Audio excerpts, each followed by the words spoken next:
Okay, so this is our alpha milestone.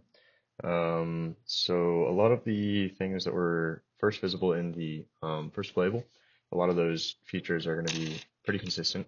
Um, Not a whole lot has changed in terms of those, seeing as they're the skeleton of the game that we were trying to get done. But basically, we're just going to be adding a whole lot more things and improving on what is already there.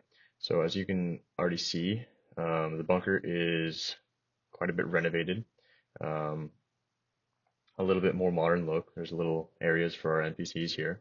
It's also a bit more cramped just to give it that bunker feel. We have the concrete walls, wooden floors, big metal door and whatnot.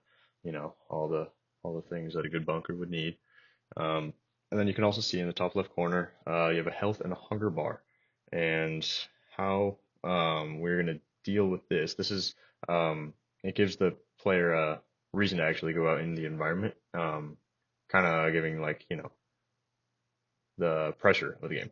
And so here you can see a pickup, and that will increase your health bar. That's kind of what you're looking for out in the environment. Um, to try to stay alive. And so now going out into the environment, there's been a little bit of environment art, but there's still a lot more to go. All these POIs need art and whatnot, but the general atmosphere has been fleshed out a little bit more. Um,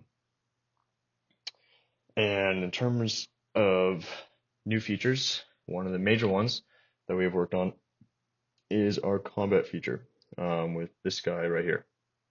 And so aside from just the um, head-on combat that we had developed before, we now offer new ways to get around these enemies. Like for example, if I break line of sight or move far enough away from them, assuming that they, aren't right next to you, you're actually going to be able to lose them and they won't chase you till the ends of the earth.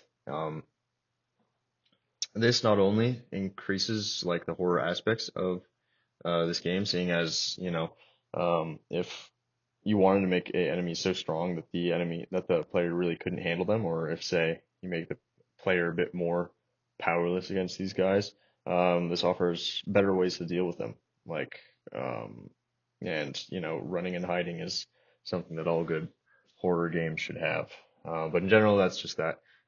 Just makes the combat a little bit more, lifelike.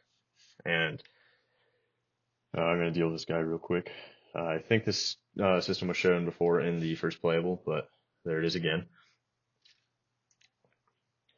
And moving on to the NPC houses, these guys are mostly the same as what was seen in the first playable, but a couple of minor differences. This system is still the same as it was. Needs a little bit more polishing in terms of how it looks and whatnot, but that's still there. But then you can also see in here, in his house, he's got some cans of food, which will gladly take to refill my hunger bar. And this, again, like I said before, it incentivizes you to go out into the environment and find these guys and get food and survive and whatnot. This guy is actually down in one of those rooms now that I invited him to the bunker. Um, you can't really see him from here, but he's in there, I promise. Um, but yeah, okay. So beyond that, beyond all the stuff that we had before, um, what we're aiming to do now is a lot more environment art. As you can tell, a lot of our POIs are still just white boxed, and that obviously is not going to be staying for the final release. Um, and a bit more polishing on all of the things like the NPC system, the combat system, all that, just make it feel a little bit better. And then another big thing is animations and modeling. So we actually do have a lot of modeling done and also a good bit of animations.